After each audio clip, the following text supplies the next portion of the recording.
Assalamualaikum warahmatullahi wabarakatuh.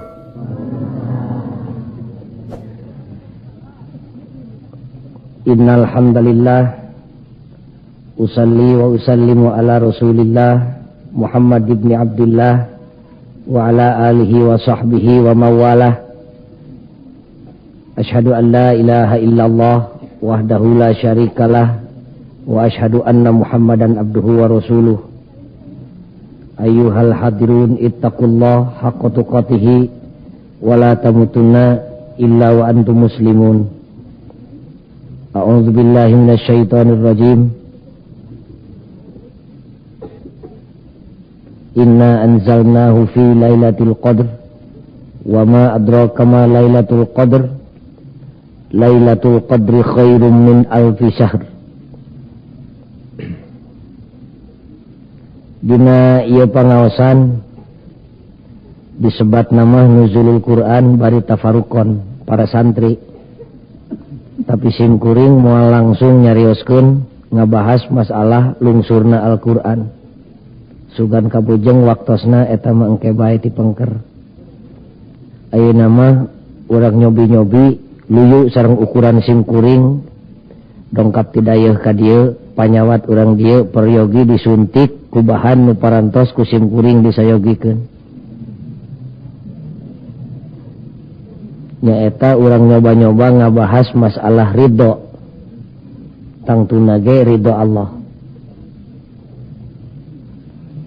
Sababna simkuring ngabahas masalah ridho anu kahiji mah tangtu bae bongan tadi ge diaos la ilaha illallah la maksuda illallah. Teu aya hiji tingkah laku jeung teu aya hiji nawaitu nu dilakukeun ku jalmi mukmin muslim iwalti rek ngudag-ngudag karidhoan Gusti Allah.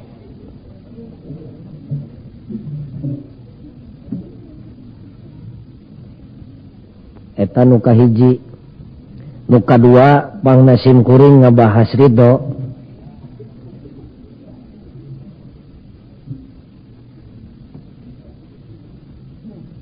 Patali aya nu naros kapungkur nalika simkuring ngajak nganjang ka nagara deungeun-deungeun. Ketua Persatuan Umat Islam di Nagara Batur naros ka simkuring. Pertarosanana luyu jeung pertarosan salah sawios ajengan tadi nalika ngobrol di lebat bumi ajengan. Naon sababna Tuan Gojali kitu pokna. Dina zaman kiwari teh jelema keur mejeuna sono bogoh kana agama Islam. Baheula mah hadis jeung Quran teh siga milik santri we jeung kiai. Ayeuna mah tukang obat di sisi jalan oge teu weleh ngadalil. Baheula mah ilmu agama teh pabinihanana di kampung. Pabinihan ilmu agama teh di Tanjung Laya di pasantren di dieu. Ayeuna mah di kota ge jelema teh geus sonona kana Quran teh luar biasa. Teu ngarasa isin, teu ngarasa aib.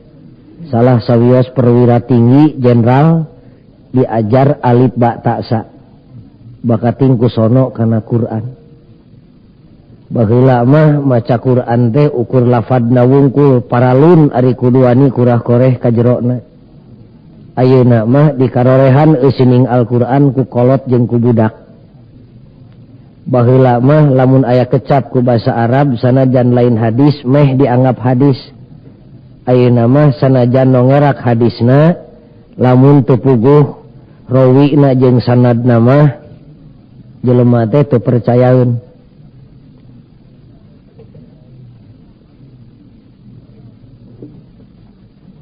Tegasna dina danget kiwari teh jelema keur mejeuna sono bogoh kana Quran.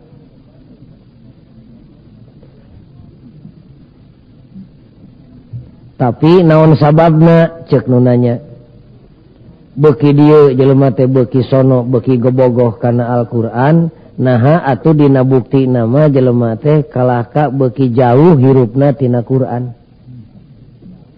Qur'an nama pada maca ku sararea tapi anak geus diguar eusina bari ngarupakeun parentah atawa panyarek jelema teh kalah ka beuki tararik lumpat ninggalkeun Quran.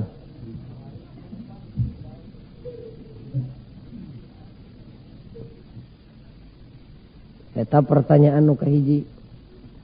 Pertanyaan nu kadua ceuk manehna.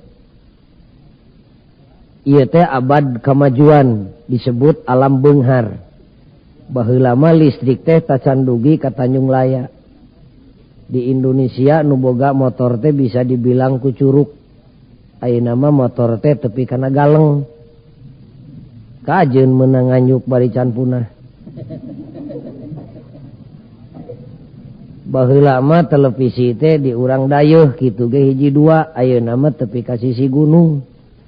Bari teu saeutik nu meunang maling. Tegasna mah ayeuna teh alam beunghar, ceuk nu nanya naon sababna atuh? Sakitu rejeki keur pada boga ari jelema bet katempona teh susah kabeh.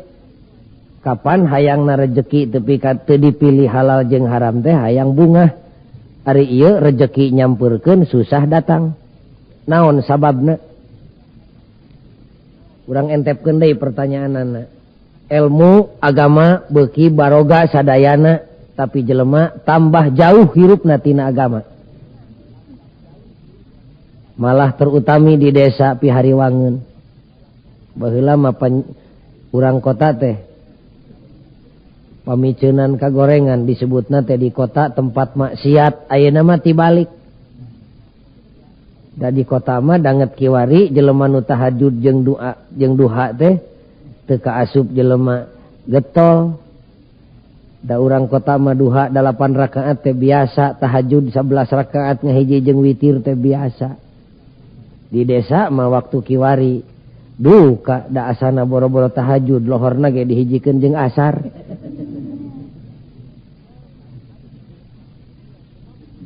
Naon sababna? Kusim kuring dijawab sababna teh seueur pisan, jawabanna teh aya jawaban lahiriah, aya jawaban hakikiyah. Jawaban lahiriahna mah tong diguar di dieu, eta mah bagian di fakultas. Di dieu mah urang ngajawab bae jawaban hakikiyah nu patali jeung ieu pangajian. Nu jadi sabab pokona mah ceuk sim kuring lantaran manusia dina zaman kiwari, manusia sajagat. Kade ulah nyari ati urang dieu sajagat ya mah. Ti wetana semet paranti bijil panon poe, ti kulona semet paranti surup panon poe. Dina danget kiwari manusia teh rata-rata keur kaleungitan eusi hate. Urang Cicalengka mun disebutkeun leungit eusi hate moal pati nyeri. Da make bahasa diplomasi. Bahasa dibungkusan mun dibodaskeun masih kusim kuring kakara ngagibeg. Leungit eusi hate teh kurang leuwih coplok iman. Salangit teh manusia ayeuna teh. Ceuk nu nanya naon bahayana jeung naon rugina lamun manusia leungit eusi hate. Kusim kuring dijawab rugi 17 kali. Sabab hate teh ceuk Kangjeng Nabi lir ibarat raja. Al qalbu malik. Hate teh lir ibarat raja, pusat Jakarta mun di Indonesia mah. Lain ge raja lamun teu boga wilayah jeung daerah nu jadi bawahanana. Walahu junudun, suku, leungeun, lamei, ilat, kuping jeung paninggal teh kabeh oge bawahan hate. Ceuk Kangjeng Nabi saterusna fa idza shalahal malik, di mana hade hatena moal boa solahat junuduh, ucap lampah lengkah jeung paripolahna ge katut reret jeung delekna bakal sae luyu jeung sae eusi hatena. Fa idza fasadal malik, di mana jahat hatena, fasadat junuduh, tong ngarep-ngarep teuing meunang kahadean ti jelema nu goreng hatena. Sabab ucap lampah lengkah jeung paripolahna ge bakal goreng patut luyu jeung kagorengan hatena. Jibeh dah hate mah.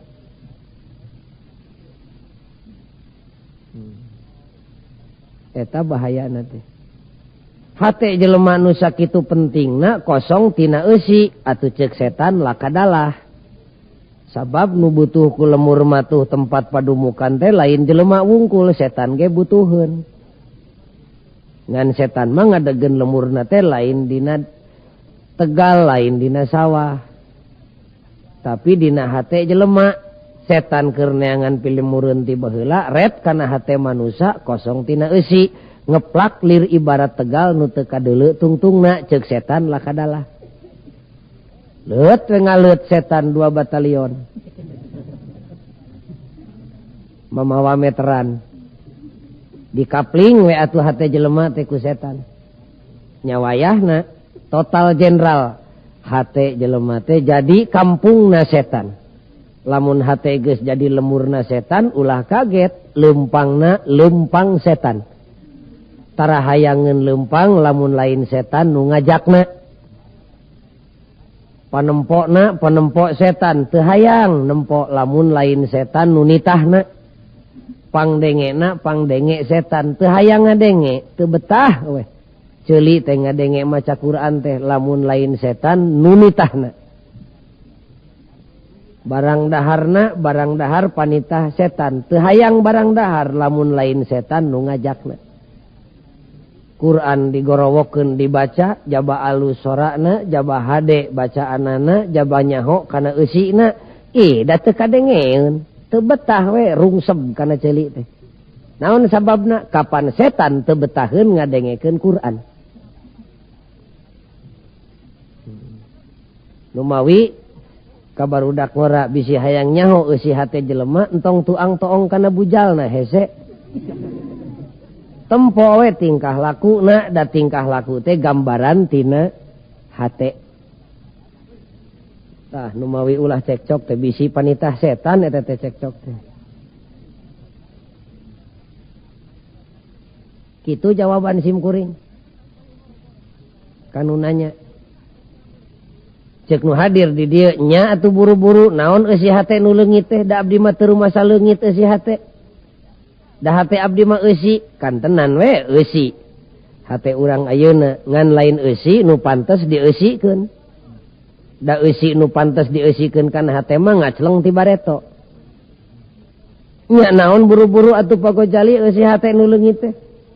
Naon rupana jeung sabaraha rupa? Teu loba ngan 3 rupa. Nu kahiji eusi hate kaum muslimin nu zaman kiwari leungit teh. Raditu billahi robba. Hiji tah. Nu kadua wabil islami dina. 2 tanu leungit teh. Nu katilu wabi Muhammadin nabiyya wa rasula. 3 tah. Ku kiai baheula masok dituluykeun wabil Qur'ani imama wa hukma. Berat teuing tapi kadinya mah. 3 nu leungit teh. Kasim kuring aya nu buncelik harita keneh. Teu rumasa leungit pagojali 3 kecap nu tadi mada abdi ge apal ti bubudak ge diajar. Ceuk sim kuring kan tenan we tina bibir mah teu leupas. Da ngacelengso teh tina hate. Nu matak abdi mah tina hate ge teu rumasa leupas da unggal poe ge diwiridkeun. Ta bisi nu hadir di dieu sami jeung nu nanya ka sim kuring kapaksa urang sundakeun bae tah raditu billah teh. Da loba jelema nu teu rumasa leungit dumeh katalar. Disagedengeun katalar kawasna bae teu rumasa leungit teh dumeh make basa Kangjeng Nabi. Ku basa Arab. Jadi teu karasa leungitna. Da asana mun disundakeun mah ebreh pisan leungitna teh. Mangga urang make basa Tanjung Laya. Raditu billahi robba nun Gusti. Jisim abdi pasrah, jisim abdi ikhlas, jisim abdi rela, jisim abdi ridho di pangeranan ku Allah. Geus leungit ta tepi kadinya. Encan da moal hadir ka dieu lamun teu ridho di pangeranan ku Allah. Nu mana atuh nu leungitna? Engke heula urang papai. Abdi Gusti ridho di pangeranan ku Allah.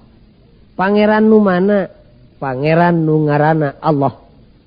Kumaha dituna nun Gusti jisim abdi teu ridho ka bina-bina, bahasa kasarna mah teu sudi abrig-abrigan mun nu mangeranan jisim abdi teh lain Allah, da abdi mah ridho sote di pangeranan ku pangeran nu ngaranna Allah. Allah nu mana?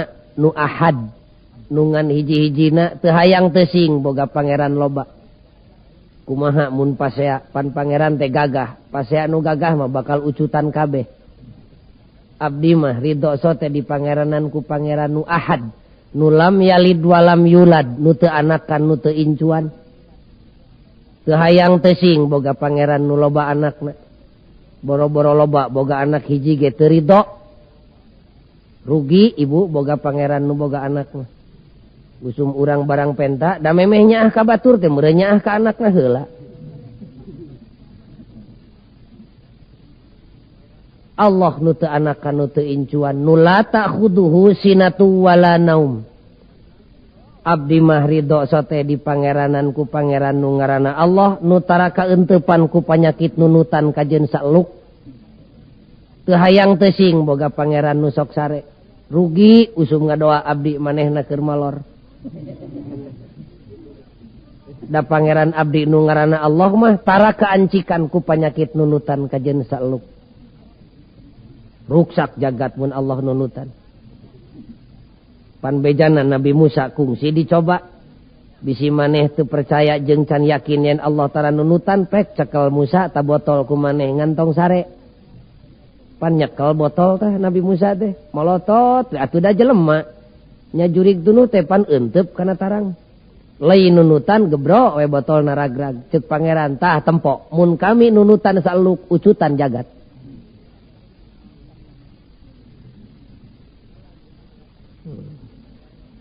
Geus leungit ta tepi kadinya encan sawareh mah. Di dinya ge sanyana mah geus loba nu lalesot.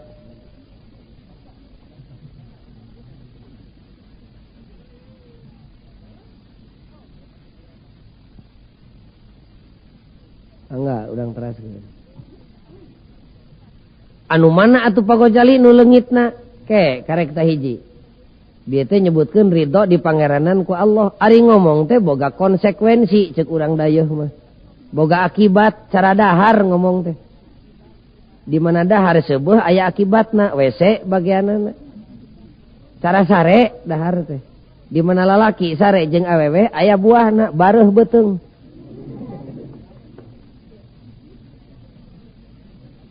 Tak ngomong ge seperti kitu lamun ceuk lamai abdi ridho di pangeranan ku Allah kumaha akibatna nun Gusti jisim abdi ridho dititah ku Allah tah di dieu mimiti leungit saha di antara nu hadir di dieu nu ridho dititah ku Allah malah aya jelema nu sompral ka simkuring nu mawi abdi mah pagojali teu hayang boga pangeran ka pangeran nu ngaranna Allah teh loba teuing panitahna pokna teh. Eta urang dayeuh teh bega kitunya. Cara urang kampung we. Ngan pedah teu dipokeun kitu di kampung mah ari lakuna mah persis cara nu ngomong kitu. Abdi mah pokna teu hayang boga pangeran ka pangeran nu ngaranna Allah teh loba teuing panitahna. Nitah itu, nitah ieu. Ceuk simkuring babari mun anjeun embung di pangeranan ku Allah, babari ka bina-bina, geura ngacleng, geura nyingkah ulah aya dina jagat kagungan Allah. Jig teangan sugan aya sajengkal mah bumi langit nu lain nu Allah. Ieu mah ari cicing di jagatna betah usum dititah ku nu bogana kalaka ngajebian. Kapan teh cager tah mah. Model kaum ibu lamun embung dititah ku salaki entong cerewet dicaritakeun di unggal imah. Ngewa, bapak budak mah di imah teu kaur cicing. Nitah nganyuk rokok, nitah mencetan, nitah naheur cai. Loba panitahna tong dicaritakeun kitu ngewa era neuk-teuk curug dina tuur tah mah. Sumun nu mawi abdi mah mung dititah ku salaki teh babari, mun embung dititah ku salaki geura menta diserahkeun. Dageus diserahkeun ke moal dititah. Sok aya jelema nu nitah popotongan. Tara aya. Ieu mah dipihukum ku salaki hayang ka bina-bina, Malah salaki sore-sore dangdan meusan ge deka mana ujang bapak sia teh sieun direbut batur. Ari usum dititah dicaritakeun di unggal golodog teu cereg teh. Cicing dina jagat kagungan Allah betah kabina-bina usum nu bogana nitah jeung nyarek kalah ka ngalawan. Saha jelema nu teu betah cicing di alam dunya. Cirina dina alam dek nyampurkeun kana kamajuan teh jelema teh beuki betah di dunya teh. Sieun paeh teh dititah balik kuno bogana teh sieun kabina-bina. Mangkaning bakal dititah balik teh sararea oge. Sedengkeun Allah mah di mana nitah balik tara meunang ampun. Kamari di ditu aya nu paeh da teu beurang dicarek ku sim kuring. Cen teh tong waka atuh mang ngoloyong we terus.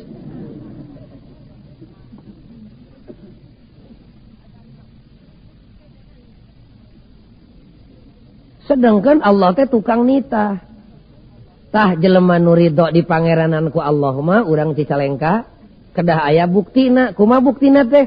Nun Gusti jisim abdi ridho dititah ku Allah. Ari datang nanti Allah mah panitah boro-boro anu hampang nu berat ge abdi ridho migawena. Ceuk Allah teh maneh salat abdi ridho salat naon berat na Gusti 2 menit ge anggeus. Tur lain keur keuntungan Allah keur abdi sorangan. Ceuk Allah teh zakat atuh maneh abdi ridho ngaluarkeun zakat da rezekina ge lain nu abdi kagungan Allah untung teu nitah dibikeun kabeh ge. Teu pira nitah ngaluarkeun 10% tina tani kitu ge mun teu dihakan hama wereng. Kajen sawahna puluhan hektar ari ludes hasilna mah pan lain abdi nu kudu ngaluarkeun zakat, malah abdi nu kudu narima. Da eueuh beratna sanyana mah panitah Allah mah lamun urang sadar mah. Bari daek mikir. Ceuk Allah teh puasa atuh maneh abdi ridho puasa naon beratna Gusti teu pira sabulan dina sataun. Untung teu nitah ninggalkeun dahar beurang jeung peuting ge. Ieu mah ukur sabulan dina sataun bari teu beurang wungkul hakikatna mah minahkeun barang tuang siang ka wengi. Naon beratna mangga ridho. Ceuk Allah teh munga haji atuh maneh abdi ridho ibadah haji naon hesena teu pira sakali dina saumur hirup kitu ge lain keur kasararea ukur keur ka jelema anu mampu abdi mah teu mampu teuing boro-boro keur ongkos ka Mekah dahar ge mangi sore henteu isuk sanajan kitu moal disiksa ku Allah da bersyarat ka Mekah mah sanajan abdi Gusti teu init ka Mekah usum tatangga angkat ka Mekah mah pan abdi syukuranana mah dionang. Sanajan teu nganterkeun jeung teu mapageun ka Batawi pan usum datang ti Mekah mah tatangga korma butut wae mah tepi karorompok.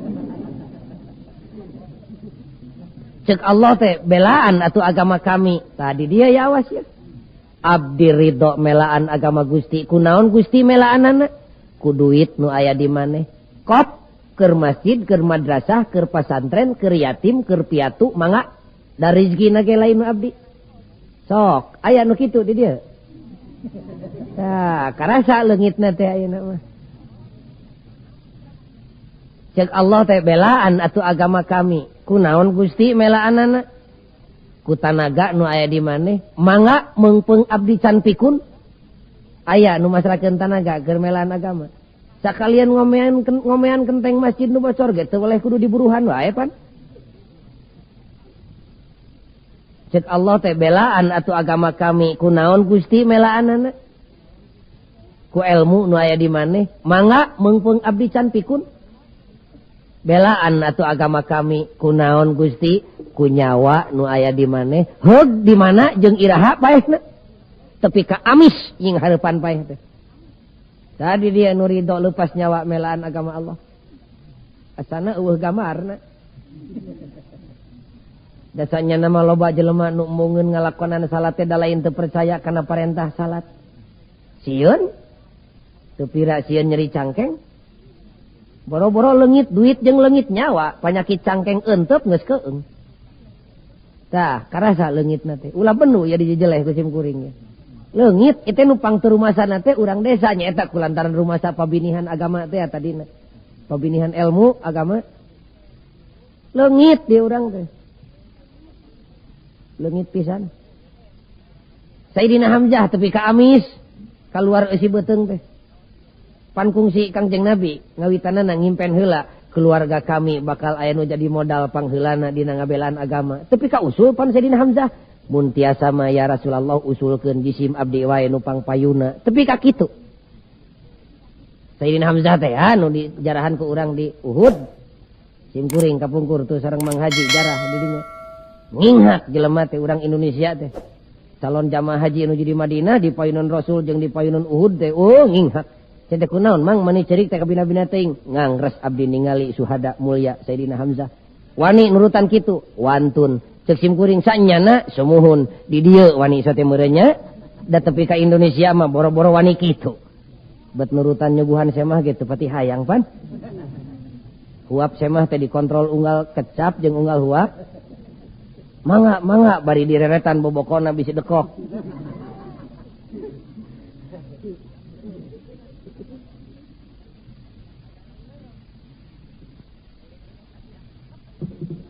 Karaos ta leungitna tah.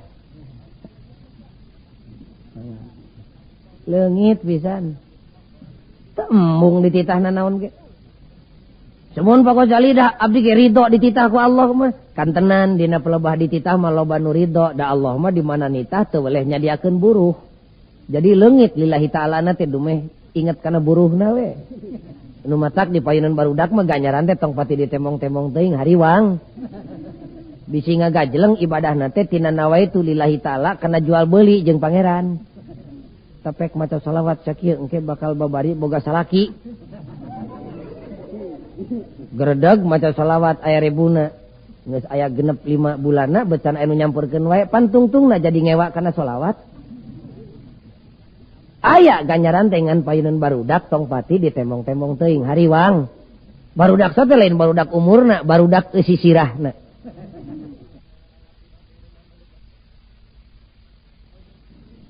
Kaum muslimin anu mulia. Jadi cirina jelema nu ridho di pangeranan ku Allah mah ridho dititah. Semuhunlah ridho abdi ge dititah mah teu kaci teh. Lamun teu ridho dicarek. Sedangkan Allah lain wungkul tukang nitah, tukang nyarek. Ta jelema nu ridho di pangeranan ku Allah mah nun Gusti jisim abdi ridho dicarek ku Allah. Asal Allah we nu nyarekna. Boro-boro karena perkara nu pait sanajan amis ari Allah mah nu nyarekna abdi ridho ninggalkeunana. Aya nu ridho dititah jeung dicarek. Wah. Cesim kuring ge eueuh gamarna. Ceuk kaum ibu teh abdi teh resep Gusti ari nyaritakeun mitoha teh. Nyada awewe mah di mana-mana jeung mitoha teh siga ucing jeung beurit nya. Lamun teu nyaritakeun kegorengan mitoha samenit teh awewe mah lolobana tepi ka oyak bibir teh. Awewe di dayeuh mah ari di kota mah teu kabilang nu kitu teh. Di desa mah. Di kota mah ukur nurutan urang desa. Resep abdi teh nyaritakeun kagorengan batur teh. Kitu so teh Gusti sugan teh teu dicare ku Allah. Gening ayeuna mah tos terang abdi teh yen kalakuan kitu teh dicare ku Nu Maha Suci. Abdi ridho ngeureunkeunana. Ceuk barudak lora teh abdi teh resep Gusti nginum arak teh. Tadi saseloki mah 2 seloki. Hayang ngajaran jadi jelema teu ecreug abdi teh 2 menit mah. Nya kapan mabok teh teu ecreug jaring. Geus cager eta jelema mah hayang ngajaran teu cager. Di Bandung mah Gusti nu agung Gusti. Tepi ka kitu. Da meujeunna atuh di Bandung mah pan ilmu agamana ge pangirim ti kampung sanes. Ngan lamun di kampung aya nu kitu kabina-bina eta mah. Kaum muslimin anu mulia. Jadi cirina jelema nu ridho di pangeranan ku Allah mah ridho dititah. Sumuhunlah ridho abdi ge dititah mah teu kaci teh. Lamun teu ridho dicarek. Sedangkan Allah lain wungkul tukang nitah, tukang nyarek. Ta jelema nu ridho di pangeranan ku Allah mah nun Gusti jisim abdi ridho dicarek ku Allah. Asal Allah we nu nyarekna. Boro-boro kana perkara nu pait sanajan amis ari Allah mah nu nyarekna abdi ridho ninggalkeunana. Aya nu ridho dititah jeung dicarek. Wah. Cesim kuring ge eueuh gamarna. Cek kaum ibu teh abdi teh resep Gusti ari nyaritakeun mitoha teh. Nyada awewe mah di mana-mana jeung mitoha teh siga ucing jeung beurit nya. Lamun teu nyaritakeun kegorengan mitoha samenit teh awewe mah lolobana tepi ka oyak bibir teh. Awewe di dayeuh mah ari di kota mah teu kabilang nu kitu teh. Di desa mah. Di kota mah ukur nurutan urang desa. Resep abdi teh nyaritakeun kagorengan batur teh. Kitu so teh Gusti sugan teh teu dicare ku Allah. Geuning ayeuna mah tos terang abdi teh yen kalakuan kitu teh dicare ku Nu Maha Suci, abdi ridho ngeureunkeunana. Cek barudak ngora teh abdi teh resep Gusti nginum arak teh. Ari saseloki mah 2 seloki. Hayang ngajaran jadi jelema teu ecreug abdi teh 2 menit mah. Nya kapan mabok teh teu ecreug jalin. Nya cager eta jelema mah hayang ngajaran teu cager. Di Bandung mah Gusti nu agung Gusti. Tapi ka kitu. Da meujeuna atuh di Bandung mah pan ilmu agamana ge pangirim ti kampung sanes. Ngan lamun di kampung aya nu kitu kabina-bina eta mah. Abdi mah kitu sate Gusti sugan teh teu dicare ku Allah da abdi mah teu terang ayeuna mah geus terang geuning Allah teh nyarek abdi nginum arak teh abdi ridho ngeureunkeunana. Da jelema nu ridho di pangeranan ku Allah mah mun ngalakukeun goreng teh da lain lantaran rek ngabantah kana aturan Allah. Teu nyaho we model urang Arab sabada Nabi narima wahyu terus Nabi ngajarkeun salat terus hijrah ka Madinah. Kapan harita can aya larangan nginum arak, can aya larangan ngadu, can aya larangan utang itung, can aya. Atuh sahabat teh lolobana nu resepkeun nginum arak mah ngageleg-gek we 7 drum sakali nginum. Meureun. Kangjeng Nabi satuju teu satuju ka bina-bina, dicarek teu dicarek ku Nabi dan Nabi mah tara nyarek ari Allah can nyarek mah. Ngan Kangjeng Nabi teh ngeluh ke Gusti abdi teh resep nempo umat abdi Gusti nginuman nu karitu patut. Eta jelema geus cager bet ngadadak hayang teu cager.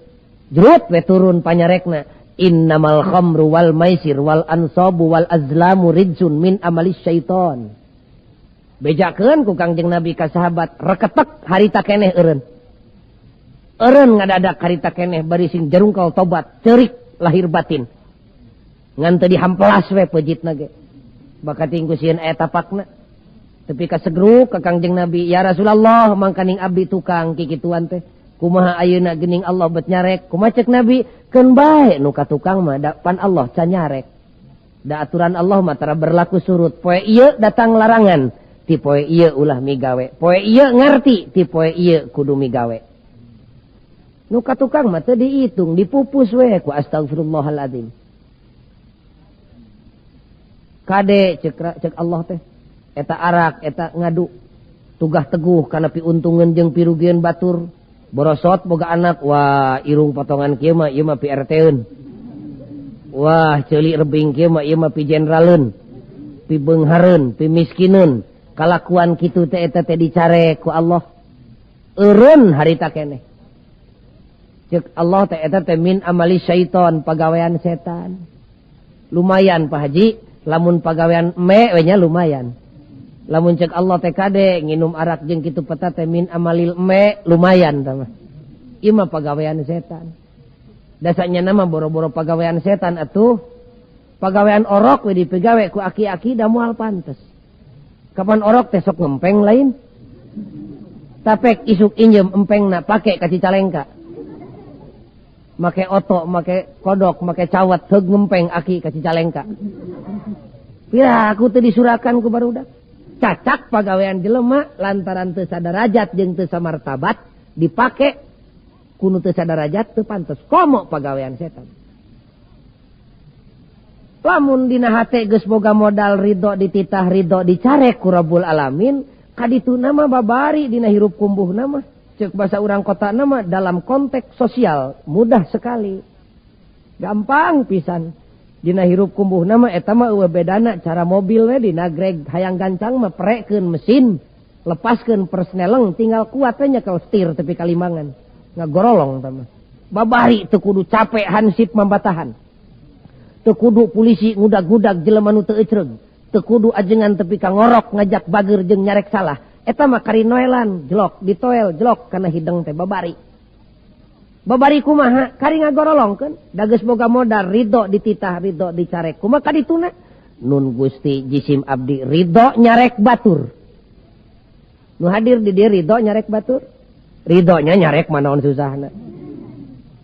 Nu ridho di pangeranan ku Allah mah lain ridho nyarek batur wungkul tapi ridho abdi Gusti dicarek ku batur.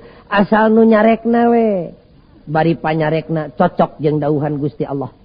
Boro-boro bijil ti jelema tangkal kai nyarek salah ka abdi didenge ku abdi. Asal eta omonganna cocok jeung dauhan Allah. Boro-boro bijil tina sungut jelema tangkal kai oge digugu pan urang mah lain lamun budak negor ka kolotna teh bah eta teh lepat abdas kitu peta teh cucungik sia budak ololeho pan kitu lin. Tara kitu jelema nu ridho di pangeranan ku Allah mah. Ridho pisan. Boro-boro bijil tina bibir jelema kajen bijil tina bujur hayam ari enog rontok. Kajen bijil tina bujur widadari misalna ari hitut cocokan irung. Ngan moal aya widadari hitut. Da suci tama.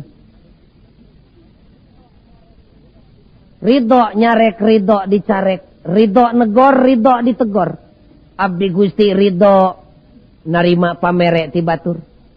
Ridho ibu dibere ku batur. Ridho naon susahna nangkarakeun leungeun. Teu kaci teh ridho kieu wungkul mah kudu ridho kieu. Abdi Gusti ridho dibere batur, abdi ge ridho mere batur. Abdi ridho narima pamere, abdi ge ridho ngaluarkeun perkara pikeun kabungahan batur. Abdi ridho nyalahkeun batur, abdi ge ridho disalahkeun batur. Asal nu nyalahkeunana bari nyalahkeunana teu patukang tonggong jeung dauhan Allah Rabbul Alamin. Sok pilihan dah aya nu nyesa dina hate hiji mah. Asana mah ludes asana mah. Ningali gambarna siga kieu mah. Dah hadir ka dieu tadi sim kuring sakitu jauh pan heula sim kuring beda sajam jeung mustamina teh. Ari dalilna mah loba kunaon telat nu mawi telat tarawehna di abdi mah. Sumuhun lah pagojali cerewet-cerewet deing enjing mah abdi ge bade ridho seperti nu bieu teh ya. Nya hatur nuhun paberihan ridho ti bareto encan. Niat-niat atuh ti ayeuna. Nya edek isuk mah waspada ka para santri. Sing jadi mubalig nu mampu engke mereskeun masalah ieu. Waspada. Sabab loba jelema nu nawaituna rek mikaridho Allah tapi lain dina jalan nu dipikaridho ku Allah. Tungtung nama tinimang menang pala kalah kapalu. Mangkaning ayeuna usumna. Pan kitu ngomongna teh. Cerewet deing lah. Pokona menyembah we ka Tuhan Yang Maha Esa. Manunggal jeung Allah menyembah sujud. Ibadah nama sabisana we tong cerewet da agama mah kabeh oge bener. Pan kitu pokna teh. Padahal inna dina indallahil Islam. Agama mah kabeh oge bener ibadah mah kumaha we sabisana rek ngulon rek ngetan rek ngidul rek ngaler rek jungkir rek balik rek ngorondang nang karat ge nu penting mah ibadah we kitu pokna teh cek sim kuring na ibadah teh kitu cara dahar ujang nu penting mah melendung we beuteung naon we asupkeun rek kejo gaplek rek kejo poe rek batu nu penting mah eusi beuteung nah kitu. Nu penting mah ujang sare ulah sorangan pek dek jeung jelema heug parawan pek randa jig jeung embe ge teu naon-naon nah kitu.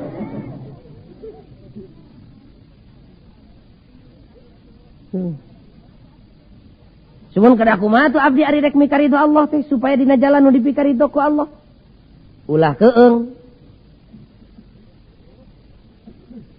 Jurut we pangeran nurunkeun agama pinilih menang milih anjeunana ceuk pangeran teh ulah ragu-ragu yeuh inna dina indallahil Islam gubrag we lungsur agama Islam ceuk pangeran teh bisi maneh rek mikaridho kami kade ulah kaluar dina jalan nu dipikaridho ku kami nyaeta agama nu menang milih kami Islam ngaranna anak gubrag teh Islam lungsur ka alam dunya katarima ku jelema nu geus boga modal dina hatena ridho di pangeranan ku Allah ridho dititah jeung dicarek teu hararese datangna Islam teh dirawu dipangku dipikasono dipikabogoh disambut ku lahir jeung ku batin ku macet bibirna wabil islami dina osok aya nu nerangkeun kieu teh osok tara cek bibirna teh wabil islami dina. Kumaha cek hatena? Nun Gusti jisim abdi ridho di agamaanku Islam. Kumaha kadituna? Abdi ridho dititah jeung dicareku Islam. Ari agama Islam mah nu nitah jisim abdi boro-boro nu hampang sanajan berat abdi ridho migawena. Ari bijil tina agama Islam mah boro-boro nu amis sanajan boro-boro nu pait sanajan amis karasana ngeunah ku abdi. Lamun agama Islam nu nyarekna abdi ridho ngeureunkeunana. Mangkaning agama Islam teh agama nu pang cerewedna, jaba cerewed teh colonos. Cara ucing ari asup teh tara bebeja. Agama Islam ge kitu. Colonos ka mana-mana, nutur-nutur di mana amprok jeung salah, teu pilih bulu, teu panca kaki, teu ka santri, teu ka kiai, teu ka kopral, teu ka jenderal, mun katempo salah kontan nyarek. Ih, ngeunah we, da ridho kanu ngirimna.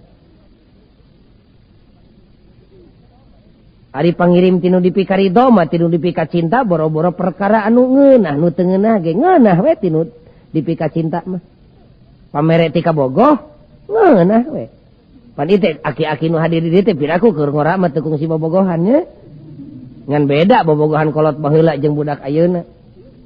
Da kolot baheula mah bobogohanna teh paling minangka pang royalna teh dina antara galeng jeung galeng.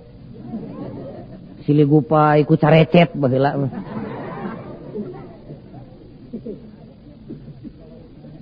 Nya da budak ayeuna mah teu nyahoun carecet kelebet teu nyahoun. Pangirim tipi pamajikanun tinu dipika cinta ngirim rujak hiris kajeun asin molelel ngeunah we. Dati ka bogoh. Allah nu maha dipika bogoh ngirim agama tur mulia luar biasa. Da teu kaharti ku akal mun nolak. Bohong tah cintana ka Allah teh mun nolak kana pangirimna. Kumaha cerewed? Mangga sanajan cerewed. Kumaha colonos? Mangga sanajan colonos. Nutur-nutur ka mana-mana Islam. Ibu init ka pasar, dek dagang. Usum ngajual beas, di mana meuli letteran ditotog. Di mana ngajual letter diganjel ku lilin, da teu nyaho teh. Lol Islam nyampurkeun kana letteran. Wailul lil mutaffifin. Awas-awas narakawel keur jelema nu ngurangan atawa nambahan timbangan. Reketek eureun harita keneh. Bari kumaha cek bibirna? Astagfirullahalazim. Abdi teu terang kieu sote Gusti. Sok aya anu kitu tah. Kalah ka amek ka kiai na ge cerewet deung kiai teh. Kitu pokna teh. Utrak barudak ngora ngobrol jeung pipa majikaneun dihanapeun tangkal kersen. Lila teuing waktuna tepi ka tengah peuting. Lol Islam nyampurkeun kadinya. Wala taqrabuz zina innahu kana fahisah. Reketek eureun. Boro-boro prungna jinah teh perkara nu bakal ngadeukeutkeun kana migawe jinah ge singkahan. Jauh geuwat. Teu amek. Kecewer kahampangan nyinghareup ka belah kulon. Lol Islam nyampurkeun. Teu sopan. Sabab ti Indonesia kiblat teh aya di belah kulon. Teu sopan tah kahampangan teh ngaler atawa ngidul. Mengkol teu amek. Tangunyar keur kulem sampean ka belah kulon. Lol Islam nyampurkeun kana tempat tidur. Ceker. Teu amek. Dipengkolkeun we harita keneh oge. Pendekna naon bae nu dicarek ku Islam. Mani ridho, mani nikmat ngeureunkeunana teh. Tara amek, tara kerung. Pandi urang mah gerapek mun aya nu karek diajar ngaji ka ajengan. Heug ajenganna heuras teuing ngomongna, da tara 2 kali ngelol. Kamana ari Mang anu nu mawi tuh hoyangun ka dieu. Nah kunaon Mang teh hayang ka ditu Mang? Alah sebel nyiniran ka dewek pokna teh. Lain nyiniran da Islam lain tukang sisinir, tukang toplak. Islam. Sok ta pilihan aya nu nyesa di dieu. Keheul atuh da. Mani agul dumeh baheula pasantren aya di desa pugu ayeuna desa nu pangheulana ruksak.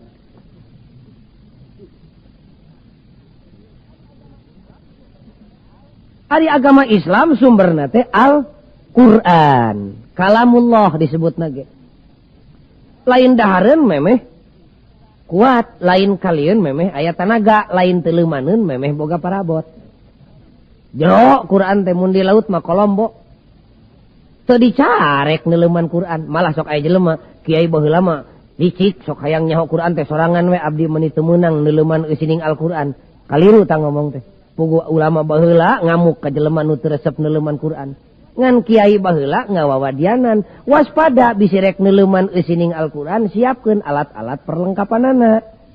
Teulem di laut nu jero teu mawa parabot mah atuh cilaka, balikna teh insyaallah moal bisa diajak ngomong. Baeud we tah mah. Neuleuman Quran teu nyiapkeun alat-alat perlengkapan, wah cilaka tah mah. Cilaka, untung mun cilaka teh dirina sorangan, kumaha mun nyilakakeun batur. Istilah agama mah disebutna teh nyadolun nyamudilun. Ia dia sesat, ia juga menyesatkan orang lain.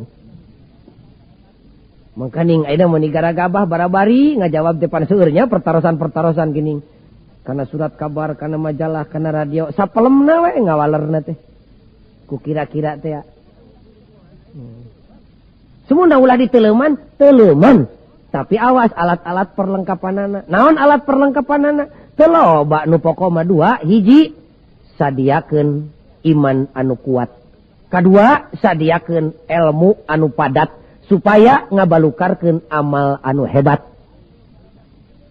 Neuleuman Quran eueuh parabot nu bieu cilaka, boro-boro eueuh duanana leungit hiji we bahaya. Ilmu nama nyampak ngan iman leungit dek neuleuman Quran bahaya ta jelema teh. Bakal pinter ngadalil ngan hirupna teu cocok jeung dalil. Naon nu kitu ngaranna? Tukang tipu. Imanna mah aya kandel ngan eueuh ilmuan eta ge cilaka. Naon sababna? Sanajan iman kandel lamun eueuh ilmu eueuh pager keur mager iman. Kumaha kadituna? Eta jelema pihariwangeun bakal gampang ditipu. Saha we nu ngajak bakal nuturkeun. Imanna mah kandel tahajud teu tinggal duha komo. Jol we cek incuna nini geuning batur mah salat asar teh ayeuna teh geus jadi 10 rakaat. Ih hayu kumaramena we. Nini da batur mah ti mangkukna geuning salat teh geus ngarep ngetan, ari maneh cekcok teuing tong gujrut urang nuturkeun batur we urang. Cilaka. Siapkeun iman anu kuat, ilmu nu hebat ngarah jadi amal anu manfaat. Sumunda atuh abdi mah eueuh hiji-hiji acan pagojali heug hayang neuleuman Quran teh. Entong keung. Sabab diturunkeunana Quran teh lain diawurkeun kitu bae tapi dibikeun ka jelema nu meunang milih Allah, bari dibere kalungguhan salaku nabi, dibere tugas utusan Allah jenenganana Muhammad Rasulullah sallallahu alaihi wasallam. Gubrag gue. Ceuk pangeran teh Muhammad tepikeun Al-Qur'an ka umat maneh, tetelakeun eusina, contohan ku anjeun migawena. Ana gubrag teh Kangjeng Nabi lungsur ka alam dunya. Teu hararese dadina hate geus boga modal, hiji ridho di pangeranan ku Allah, dina harti ridho dititah jeung dicarek.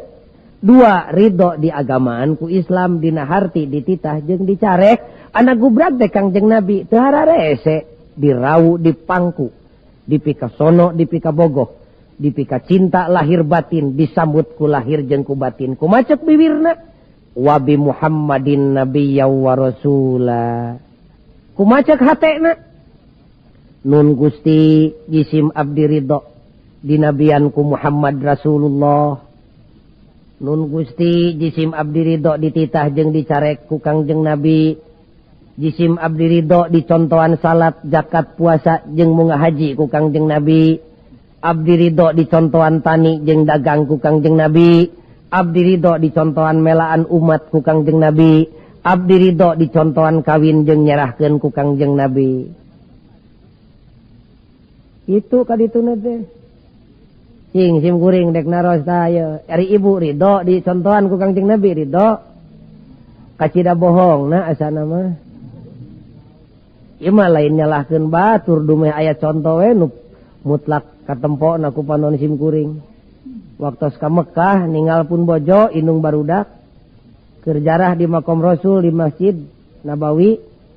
Dak mung katinggalin unggal poe hayang jarah wae ka Rasul. Ngan teu gegerelengan we ibu. Teu jerewetan ceurik teh tepi ka siganu setengah teu emut.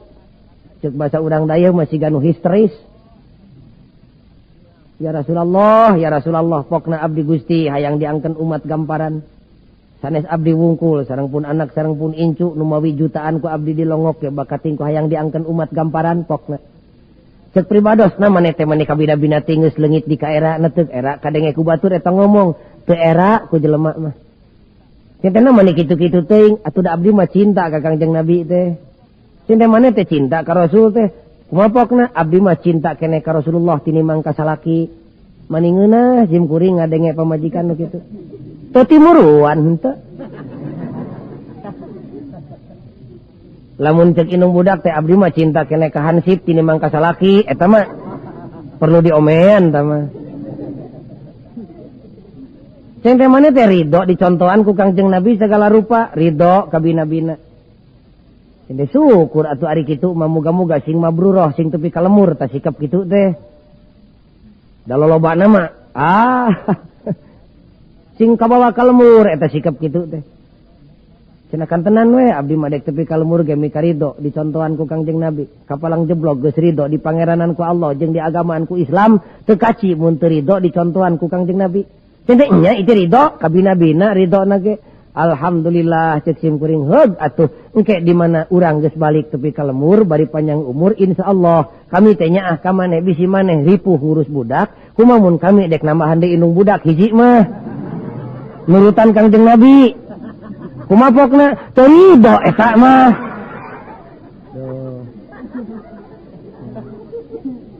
seuceureugeuna teh nya bohong. Dah di dia awewe nu ridho di kitu. Da eta teh musuh awewe.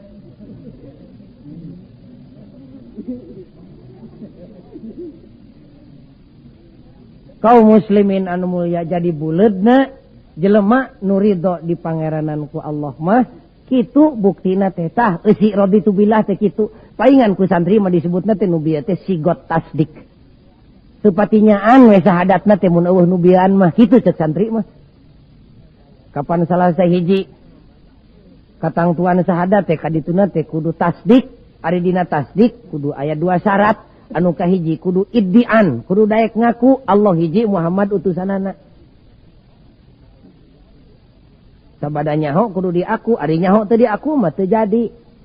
Da parantos ngaku maka Kangjeng Nabi nu matak sahadat ge teu pati kaci teh cek ahli tauhid mah. Lamun syarat nu kadua can bijil, naon syarat nu kadua? Kudu qabul. Naon qabul teh kudu daek narima kanu datang ti Kangjeng Nabi. Nu kaunggal dina surat Al-Hasr teh ya, wa ma atakumur rasul fakhudhuhu wa ma nahakum anhu fantahu. Itu anu mawi disebut buktina jelema nu imanna sidik anu bener-bener iman teh bijil tina bibirna teh raditu billahi rabba wa bil islami dina wa bi Muhammadin nabiyya wa rasula.